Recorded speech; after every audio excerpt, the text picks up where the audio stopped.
Salut à tous! Un petit point météo relatif à l'activité cyclonique de cette saison 2026. Après plusieurs jours d'inactivité, l'océan Atlantique pourrait tenter de se réveiller, si l'on en croit la dernière carte du National Hurricane Center émise ce samedi 8 août. L'intégralité du bulletin du jour sera donc consacrée à la situation météorologique attendue dans la zone de développement majeur entre l'Afrique et l'arc antillais. Souvenez-vous, lors de notre dernier bulletin cyclonique, nous évoquions le fait que l'environnement atmosphérique de notre région devenait progressivement un peu moins hostile, en raison notamment d'une baisse relative et sporadique de l'intensité du cisaillement. Cette dynamique d'affaiblissement temporaire et épisodique se poursuit aujourd'hui. Elle a peu à peu encouragé les ensembles des grands modèles numériques traditionnels à rejoindre les modèles fondés sur l'intelligence artificielle, ces derniers étant à l'époque les premiers à avoir envisagé l'hypothèse d'une formation cyclonique dans cette zone, et ce, malgré un environnement encore largement dominé par de l'air sec, parfois accompagné de poussière saharienne.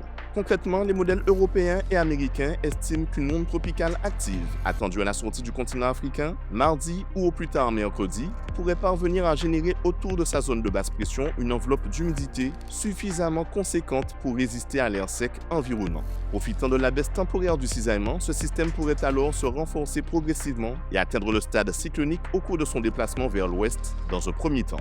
C'est donc en toute cohérence que le NHC a officiellement activé une surveillance sur la zone centrale et orientale comprise entre l'Afrique et nos îles, estimant à 20% la probabilité qu'une cyclogénèse s'y concrétise au cours de la semaine prochaine. À l'heure de la publication de ce bulletin, les premières tendances de trajectoire élaborées par les modélisations informatiques se révèlent majoritairement très favorables pour nos îles. Elles envisagent en effet que cette perturbation, en cas de cyclogénèse aboutie, pourrait remonter vers le nord suffisamment tôt pour éviter l'arc des Petites Antilles, probablement entre le 16 et le 18 août. En effectuant cette remontée, le système rencontrerait probablement des vents cisaillants qui, combinés à l'air sec de la région, pourraient freiner voire stopper son développement en le désorganisant. Or, un système cyclonique désorganisé peut dans certains cas rapidement devenir moins bien prévisible pour les modèles numériques. Il convient par ailleurs de rappeler que l'ensemble des prévisions énoncées ce jour concernent un phénomène qui n'est même pas encore sorti du continent africain et dont nous ne sommes pas encore certains qu'il puisse résister à l'air sec.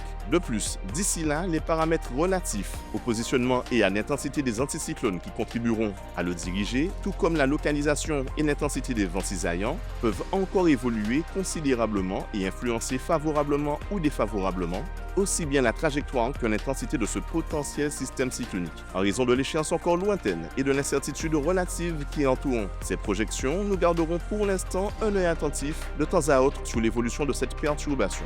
En attendant, c'est tout pour aujourd'hui. Excellente journée à vous et à bientôt.